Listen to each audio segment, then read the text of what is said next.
Question 1. A 4-month-old infant is diagnosed with a ventricular septal defect VSD. The infant presents with increased respiratory rate, failure to thrive, and murmur. What is the priority nursing intervention? A. Administer supplemental oxygen to reduce workload on the heart. B. Begin tube feeding to promote weight gain. C. Prepare the infant for surgery to close the VSD. D. Administer diuretics to manage fluid retention. Answer. B. Begin tube feeding to promote weight gain. Rationale. Infants with VSD are at risk for failure to thrive due to increased energy expenditure and poor feeding. Tube feeding can ensure adequate nutrition while waiting for surgical intervention. Oxygen and diuretics may be required later, but feeding is the priority. Question 2. A 7-year-old child is admitted with acute glomerulonephritis. The child presents with edema, hypertension, and hematuria. What is the priority intervention? A. Administer antihypertensive medication as prescribed. B. Monitor urine output and daily weights. C. Restrict fluid intake to prevent fluid overload. D. Start antibiotics to treat the underlying infection. Answer. B. Monitor urine output and daily weights. Rationale. Monitoring urine output and weight is essential to assess fluid retention and kidney function in children with glomerulonephritis. Although antihypertensives, fluid restrictions, and antibiotics may be needed, these interventions are secondary to monitoring kidney function. Question 3. A 6-year-old child with a history of asthma presents with wheezing, cough, and shortness of breath. The peak flow is 60% of their personal best. What is the next step in management after administering albuterol? A. Administer oral corticosteroids to reduce inflammation. B. Administer a second dose of albuterol. C. Start IV fluids to improve hydration. D. Provide oxygen therapy and monitor vital signs. Answer. A. Administer oral corticosteroids to reduce inflammation. Rationale. If the child's peak flow is below 80% of their personal best, systemic corticosteroids are needed to reduce inflammation and prevent further exacerbation. Additional bronchodilators and oxygen may be necessary, but corticosteroids should be prioritized. Question 4. A 3-year-old child presents with fever, irritability, and a slap cheek rash. What is the most likely diagnosis and next intervention? A. Fifth disease. Provide supportive care and hydration. B. Measles. Isolate and administer vitamin A. C. Scarlet fever. Administer penicillin. D. Chickenpox. Provide acyclovir therapy. Answer. A. Fifth disease. Provide supportive care and hydration. Rationale. Fifth disease erythema infectiosum typically presents with a slap cheek rash, and treatment is supportive with hydration and fever management. The other diagnoses have different rash patterns and treatment protocols. Question 5. A 5-year-old child with type 1 diabetes presents with nausea, vomiting, and fruity-smelling breath. What is the most likely complication and priority intervention? A. Hypoglycemia. Administer glucose. B. Diabetic ketoacidosis DKA. Administer IV fluids and insulin. C. Hyperglycemic hyperosmolar syndrome HHS. Administer insulin. D. Insulin shock. Administer glucagon. Answer. B. Diabetic ketoacidosis DKA. Administer IV fluids and insulin. Rationale.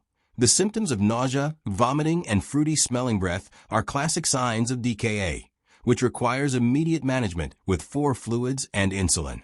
Hypoglycemia and insulin shock present with different symptoms. Question 6. A 2-year-old child with a history of recurrent otitis media presents with fever and ear pain. What is the priority intervention?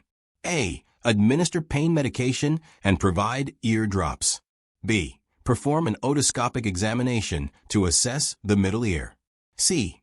Begin antibiotics to treat the infection. D. Schedule a follow-up visit to check for hearing loss. Answer. B. Perform an otoscopic examination to assess the middle ear. Rationale. The priority is to assess the ear for signs of infection, such as fluid behind the eardrum. antibiotics, and pain management can follow based on the results of the examination. Question 7. A 6-month-old infant is diagnosed with dehydration from gastroenteritis. What is the first-line treatment? A. Start IV fluids for rehydration. B. Provide oral rehydration solutions, ORS, in small, frequent sips. C. Administer an antiemetic to reduce vomiting. D. Administer antibiotics to treat the underlying infection. Answer. B. Provide oral rehydration solutions, ORS, in small, frequent sips. Rationale. ORS is the first-line treatment for mild to moderate dehydration in infants. IV fluids are indicated only for severe dehydration or if oral intake is not tolerated. Antiemetics and antibiotics are not first-line treatments for dehydration. Question 8. A 16-year-old girl is diagnosed with anorexia nervosa and presents with electrolyte imbalances and bradycardia. What is the priority intervention? A. Administer oral rehydration to restore electrolytes. B. Start IV fluids with potassium supplementation. C. Initiate refeeding with a high-calorie diet. D. Correct electrolyte imbalances with 4 fluids and monitor cardiac status. Answer. D. Correct electrolyte imbalances with IV fluids and monitor cardiac status. Rationale. Correcting electrolyte imbalances is the priority in preventing cardiac arrhythmias and other complications. Refeeding and nutritional support are important, but should be done after stabilizing the patient's electrolytes and cardiac status. Question 9. A 4-year-old child with cystic fibrosis is admitted for a respiratory exacerbation. The child is tachypneic and febrile. What is the first-line treatment? A. Administer IV antibiotics based on culture results. B. Administer nebulized bronchodilators and corticosteroids. C. Start high-flow oxygen therapy to maintain saturation. D. Perform chest physiotherapy to clear secretions. Answer. B. Administer nebulized bronchodilators and corticosteroids. Rationale. Bronchodilators and corticosteroids are the first-line treatments for a respiratory exacerbation in cystic fibrosis. Chest physiotherapy and antibiotics are important later, but secondary to reducing bronchospasm and inflammation. Question 10. A 10-month-old infant with suspected meningitis is presenting with fever, irritability, and a high-pitched cry. What is the priority nursing action? A. Administer pain medication for comfort. B. Perform a lumbar puncture to confirm the diagnosis. C. Start broad-spectrum antibiotics after blood cultures. D. Assess the child's vital signs and initiate oxygen therapy. Answer. B. Perform a lumbar puncture to confirm the diagnosis. Rationale. Lumbar puncture is the diagnostic test of choice for confirming meningitis. Antibiotics should be initiated immediately afterward. Pain management and oxygen therapy may be necessary, but are secondary to diagnosing the cause. Question 11. A 7-year-old child with sickle cell anemia presents with sudden chest pain, fever, and difficulty breathing. What is the priority intervention? A. Administer IV fluids and analgesics. B. Start oxygen therapy and administer antibiotics. C. Perform a chest X-ray to evaluate for pneumonia. D. Administer blood transfusion and prepare for emergency surgery. Answer. B. Start oxygen therapy and administer antibiotics. Rationale. Acute chest syndrome in sickle cell anemia requires immediate oxygen therapy and antibiotics to address the infection and improve oxygenation. IV fluids and blood transfusion may be needed later, but oxygen and antibiotics are critical for stabilizing the child. Question 12. A 3-year-old child with a history of cerebral palsy presents with fever and new-onset seizures. What is the most likely cause of these symptoms? A. Sepsis or systemic infection. B. Hydrocephalus or shunt malfunction. C. Non-convulsive status epilepticus. D. Severe dehydration and electrolyte imbalance. Answer. B. Hydrocephalus or shunt malfunction. Rationale.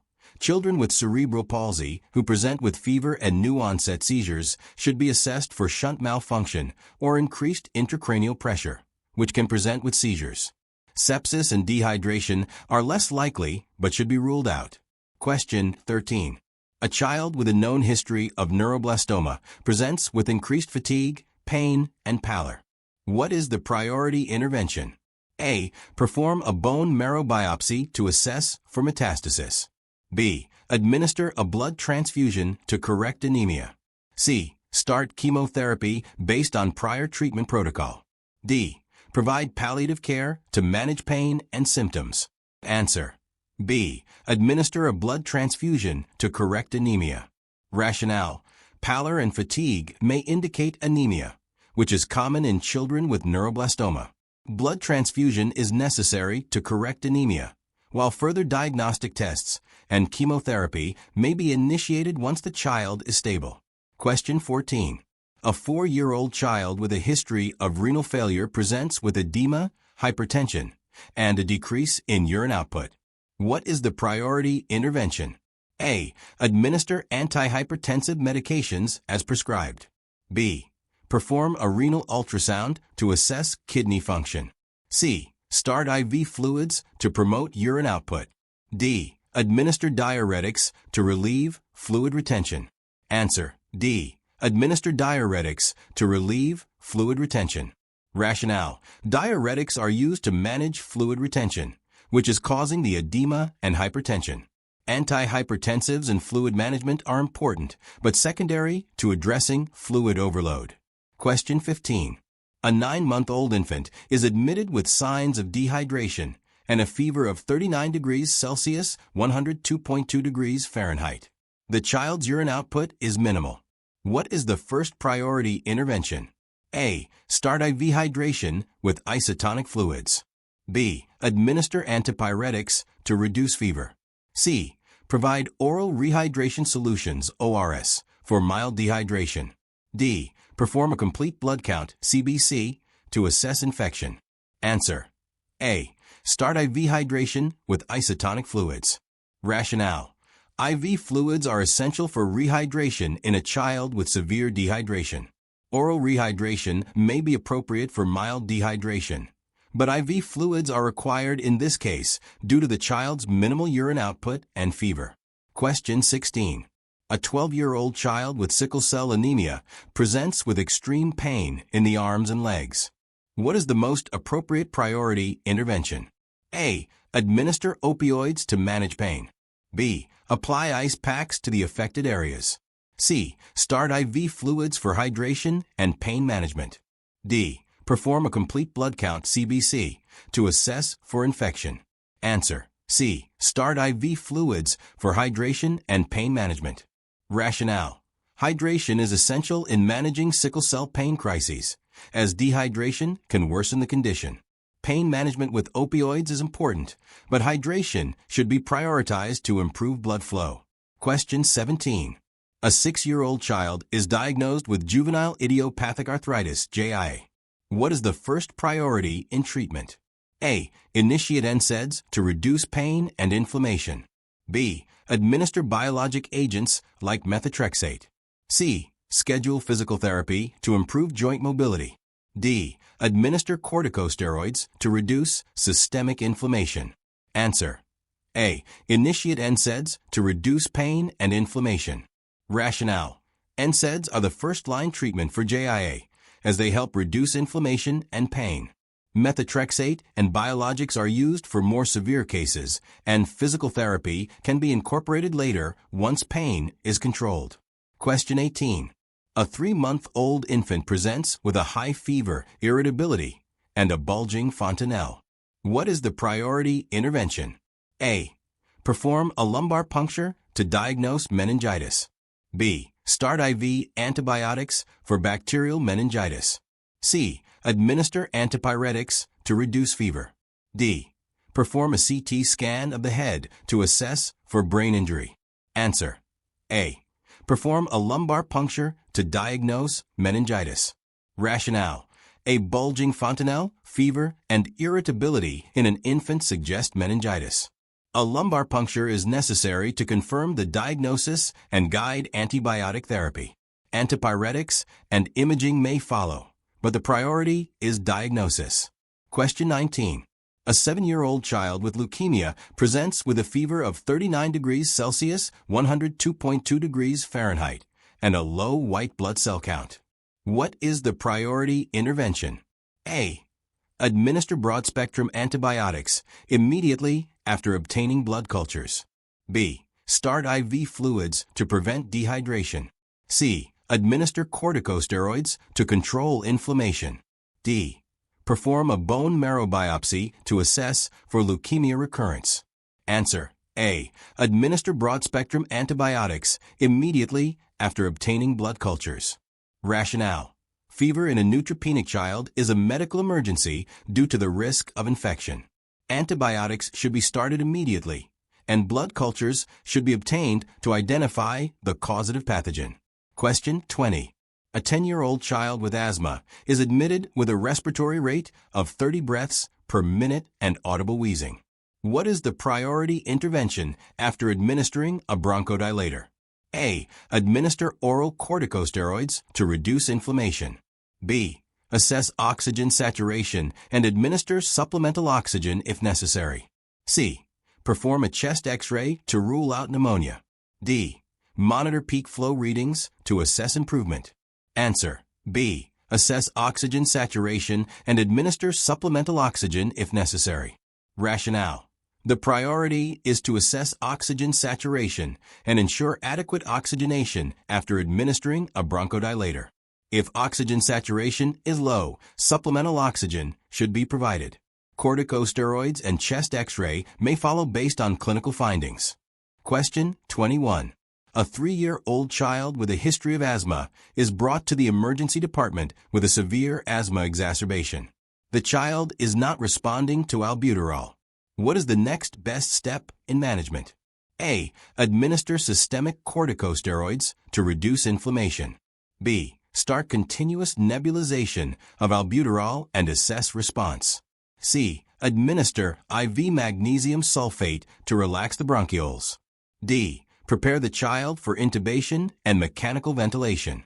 Answer: B. Start continuous nebulization of albuterol and assess response.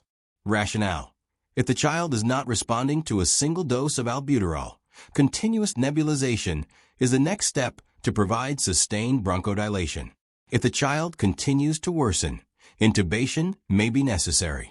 Question 22. A 6-month-old infant with a suspected bacterial infection presents with a temperature of 39.5 degrees Celsius, 103.1 degrees Fahrenheit, lethargy, and a low blood pressure of 75/45 millimeters of mercury. What is the priority intervention? A. Administer IV fluids to restore circulation. B. Perform a lumbar puncture to assess for meningitis. C. Start broad-spectrum antibiotics after obtaining blood cultures. D. Administer acetaminophen to reduce fever. Answer: C. Start broad-spectrum antibiotics after obtaining blood cultures. Rationale: the infant presents with signs of sepsis. Broad-spectrum antibiotics should be started immediately after blood cultures are obtained to treat the suspected bacterial infection. Question 23. A 9-year-old child presents with severe abdominal pain, vomiting, and rebound tenderness in the right lower quadrant. What is the most likely diagnosis and priority intervention? A. Appendicitis. Administer IV fluids and prepare for surgery. B. Gastroenteritis. Provide antiemetics and fluids. C. Intussusception. Prepare for barium enema. D. Inflammatory bowel disease. Initiate corticosteroid therapy. Answer: A. Appendicitis. Administer IV fluids and prepare for surgery.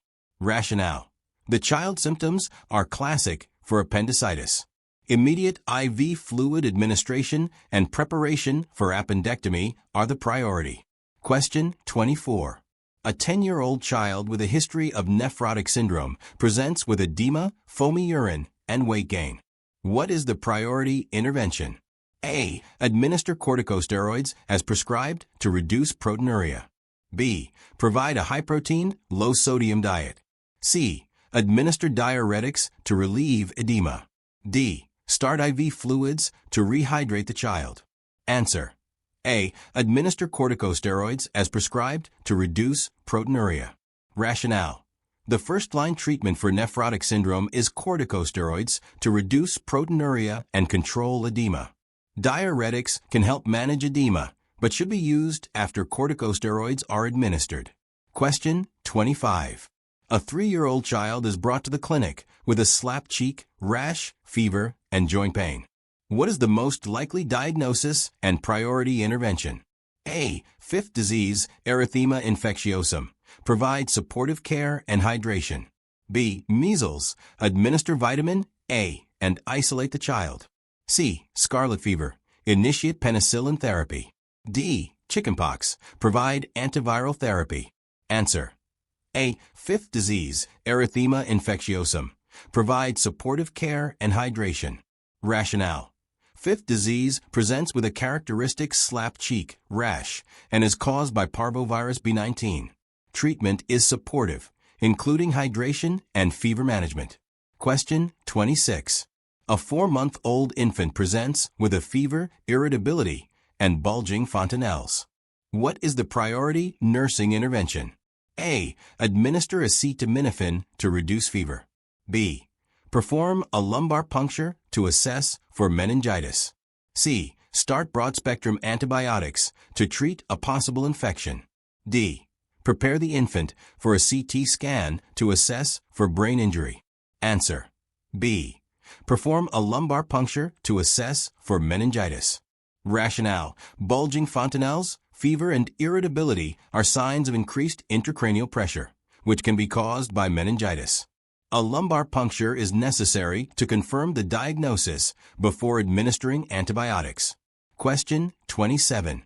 A 5-year-old child with a history of asthma presents with wheezing, difficulty breathing, and a peak flow of 50% of their personal best. What is the next priority intervention? A. Administer a short-acting bronchodilator and reassess. B. Administer systemic corticosteroids to reduce inflammation. C. Provide oxygen therapy and monitor vital signs. D. Administer an oral antihistamine for allergy symptoms. Answer: A. Administer a short-acting bronchodilator and reassess.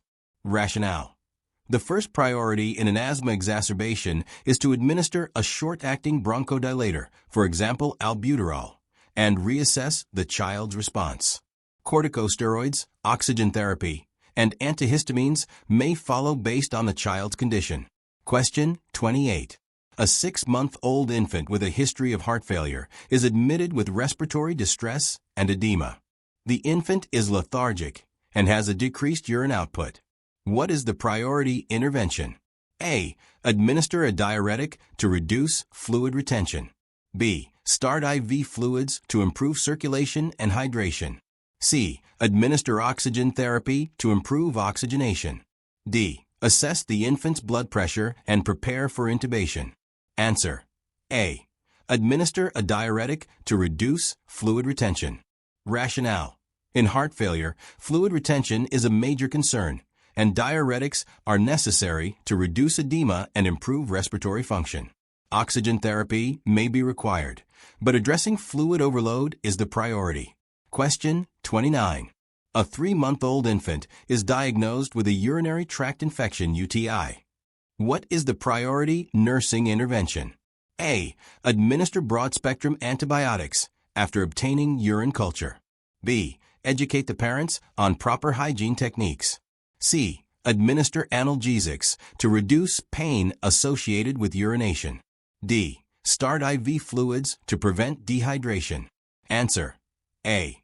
Administer broad-spectrum antibiotics after obtaining urine culture. Rationale: UTIs in infants require prompt antibiotic therapy to prevent kidney damage. A urine culture should be obtained to identify the pathogen, but antibiotics should not be delayed. Question 30. A 9-month-old infant with a suspected bacterial infection presents with lethargy and poor feeding. The infant's liver function tests are abnormal.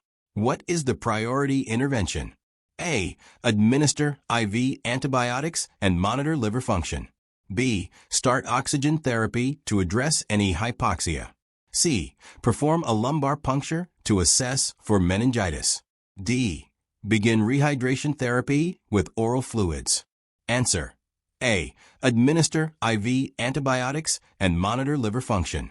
Rationale: the infant symptoms and abnormal liver function tests indicate a possible severe bacterial infection. IV antibiotics are essential for managing the infection, and liver function must be closely monitored. Question 31. A 12-year-old child with sickle cell anemia presents with severe pain in the arms and legs.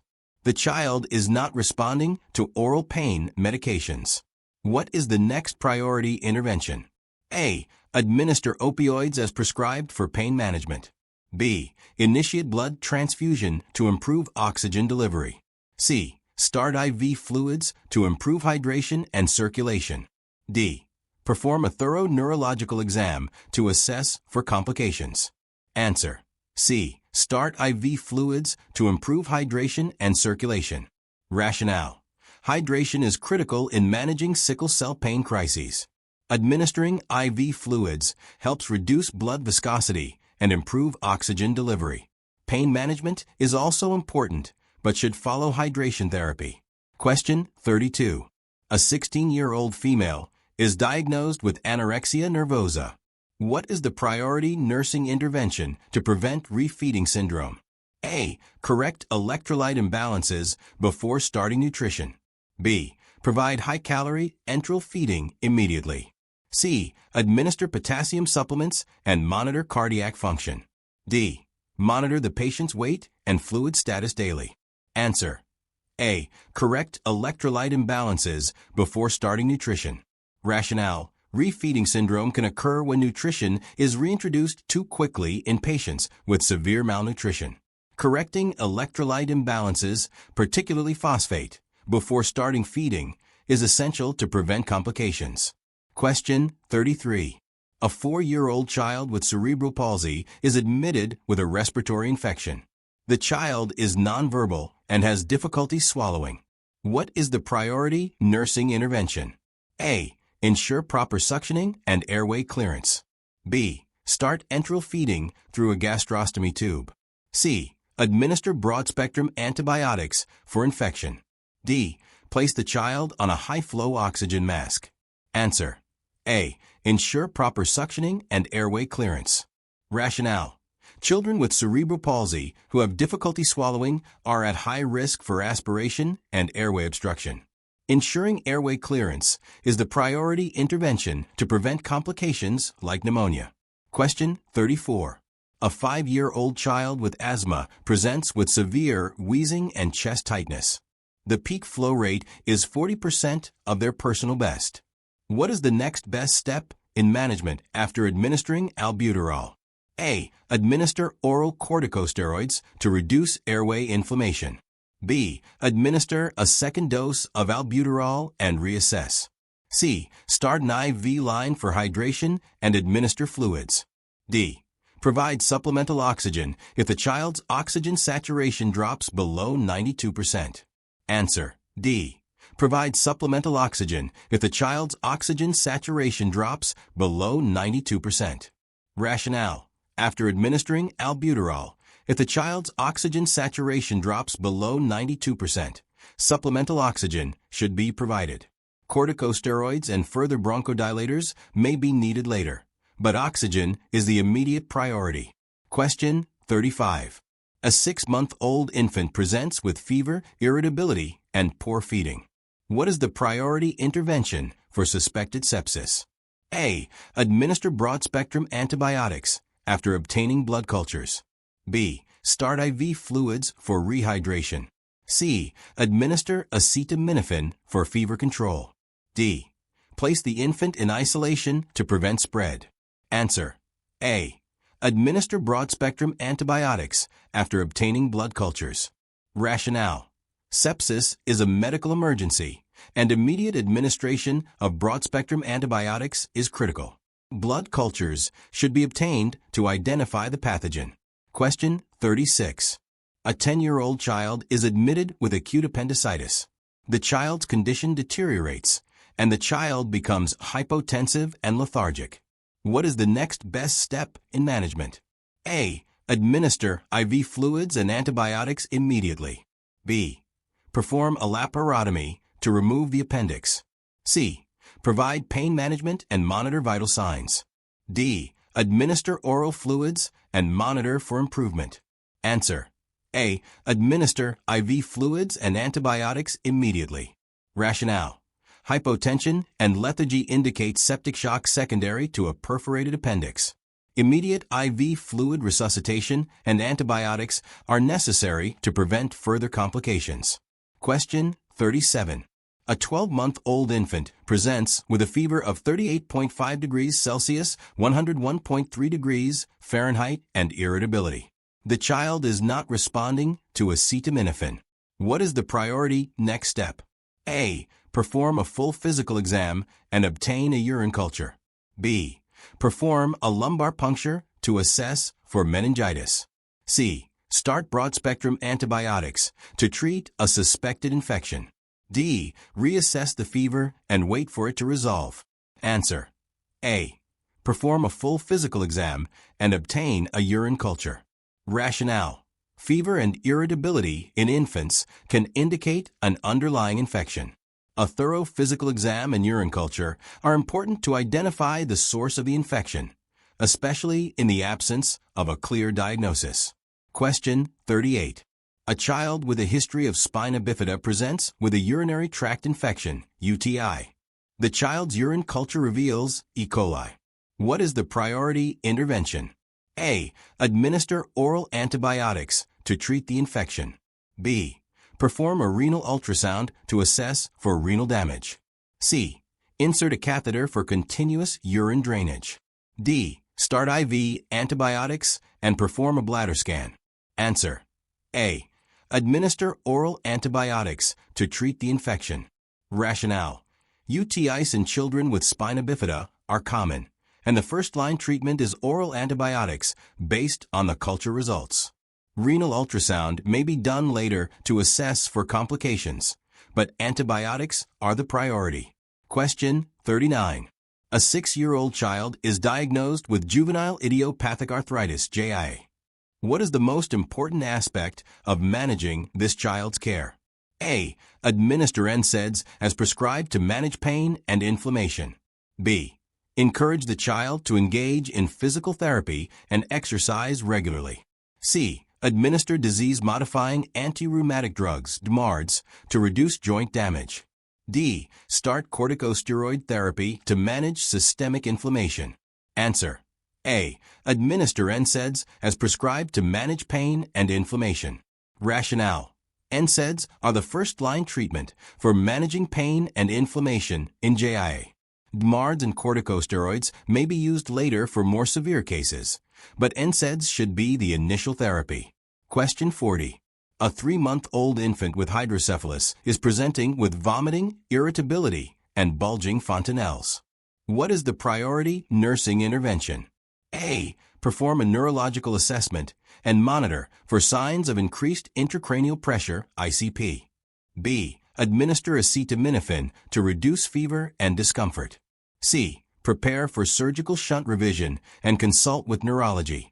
D. Start 4 fluids to manage dehydration and monitor electrolytes. Answer. A. Perform a neurological assessment and monitor for signs of increased intracranial pressure, ICP. Rationale.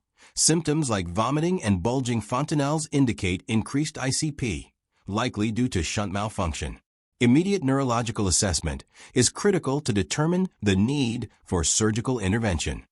If you found this video helpful, don't forget to like, subscribe, and share with your fellow nursing students. Hit the bell icon so you never miss an update. See you in the next one. Happy studying.